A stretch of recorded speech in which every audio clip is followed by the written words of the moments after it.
എനിക്കെന്റെ സന്തോഷം അങ്ങ് അടക്കാൻ പറ്റുന്നില്ലടാ. ആ കണ്ടാമൃഗത്തെ ഇത്രയും കാലം നീ കസ്റ്റഡിയിൽ സൂക്ഷിച്ചത്, ഓ എന്റെ മോനെ അത്ഭുതം തന്നെ. ഇപ്പൊ നിന്നെ കണ്ടിട്ടുണ്ടല്ലോ, ഏതോ വീരനായകനെ കാണുന്ന ഒരു പ്രതീതിയാണ് എനിക്ക്. ഞാൻ വിചാരിച്ചു ഈ വിവരം കേൾക്കുമ്പോ സാറിനെ അറസ്റ്റ് ചെയ്യാനുള്ള നടപടി എടുക്കും.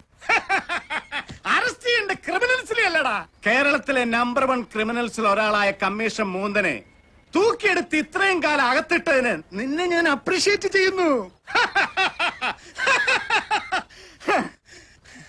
ഞാനൊരല്പം ഓവറായല്ലേ. സിറ്റി പോലീസ് കമ്മീഷനെ കിഡ്നാപ്പ് ചെയ്ത കഥ കേട്ടപ്പോൾ ACP സന്തോഷിക്കാൻ പാടില്ല. പക്ഷെ മോനെ, എനിക്ക് അവനോടുള്ള പക അത്രയ്ക്കുണ്ട്. എനിക്ക് ചെയ്യാൻ കഴിയാത്തത് നീ ചെയ്തെന്നറിഞ്ഞപ്പോൾ അറിയാതെ ഞാൻ ആഹ്ലാദിച്ചു പോയി. എന്റെ കുടുംബം കുട്ടിച്ചോറാക്കിയത് അവനാ. അമ്മയില്ലാത്ത 2 പെൺകുട്ടികളെയും കൊണ്ട് കഴിയുന്ന എന്റെ ഓരോ നിമിഷവും വേദന നിറഞ്ഞതാ. നിനക്കറിയാവോ, എന്റെ ഭാര്യ ആത്മഹത്യ ചെയ്യാൻ കാരണം അവനാ. അതിനെതിരെ പ്രതികരിച്ച എന്നെ ഇന്നും വെറും ഒരു ACP ആയി തളച്ചിടാൻ അവന് കഴിഞ്ഞു. ഇതൊക്കെ പറഞ്ഞ് നിന്നെ ഞാൻ ബോറടിപ്പിക്കുന്നില്ല.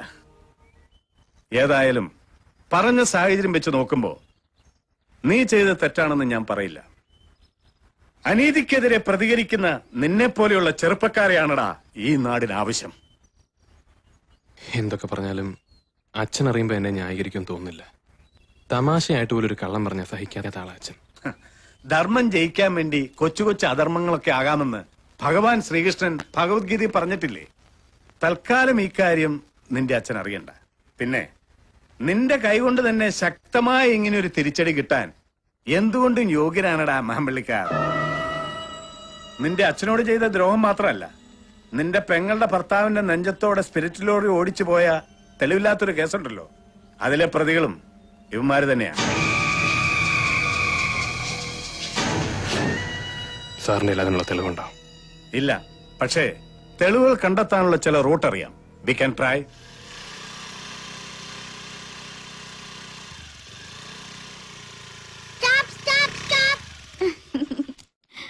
ഈ താക്കോൽ ഇപ്പോഴെങ്ങും ചോദിക്കരുത് കേട്ടോ. അതെന്താ? എനിക്ക് വണ്ടി എടുക്കണ്ടേ? കുറെ നേരത്തേക്ക് വണ്ടി എടുക്കണ്ട. ഇന്ന് മുഴുവൻ ഇവിടെ എനിക്ക് അടിച്ച് പൊളിച്ച് കളിക്കണം.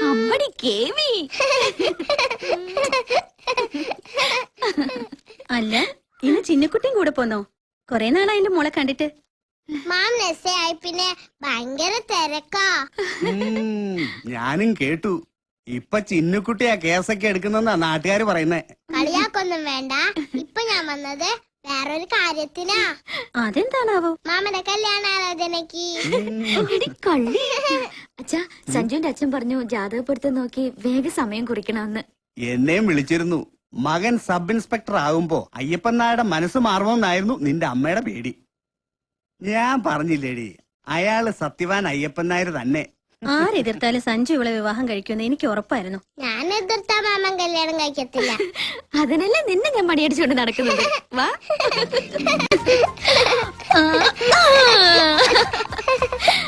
മോളിവിടെ ഇരിക്ക്.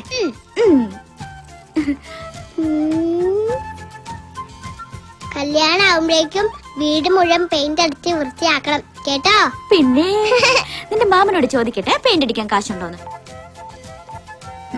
മാമനാണോ വിളിക്കുന്നേ? ഇങ്ങിതാ, ഞാൻ സംസാരിക്കാം. ചേച്ചി ഇവിടെ വെയിറ്റ് ചെയ്യാ. മാമൻ എപ്പോ വരും ചോദിക്കും. ഞാൻ എപ്പോഴത്തേക്കൊന്ന് ഫ്രഷ് ആകും. ഞാൻ അയച്ചോളാം. എന്താ സോന? സോനല്ലേ ഇത്? ചീനയാ. ഇത് ചിന്നുകുട്ടിയാ. എപ്പോഴും വല്ല പെമ്പിള്ളാരുടെ ഓർമ്മയുള്ളൂ. എന്നെ പറ്റി ഒരു ഓർമ്മയില്ല. ആര് പറഞ്ഞു ഇല്ലെന്ന്? മാമൻ എപ്പോഴും എന്റെ ചിന്നുകുട്ടിയുടെ ഓർമ്മ മാത്രമേ ഉള്ളൂ. പിന്നെ ഇടയ്ക്കിടയ്ക്ക് സോനെ ഓർത്തു പോകും. ഇനി എന്നെ ഓർത്താ മതി കേട്ടോ. പിന്നെ എപ്പ വരുമെന്ന് ചേച്ചി ചോദിച്ചു. ഞങ്ങളിവിടെ വെയിറ്റ് ചെയ്യാ. ഒരു അരമണിക്കൂറിനകത്ത് എത്തുമെന്ന് എന്റെ ചേച്ചിയോട് പറ. ഓക്കെ, അരമണിക്കൂറിനകം വരും. വിഷമിക്കണ്ട കേട്ടോ. താങ്ക് യു ചിന്നുകുട്ടി.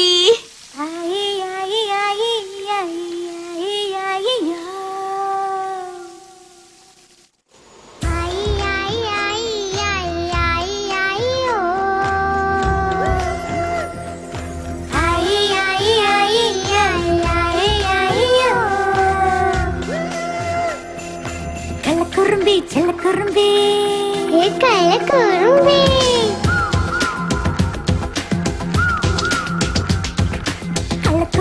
ചെല്ലക്കുറുമ്പേ നീ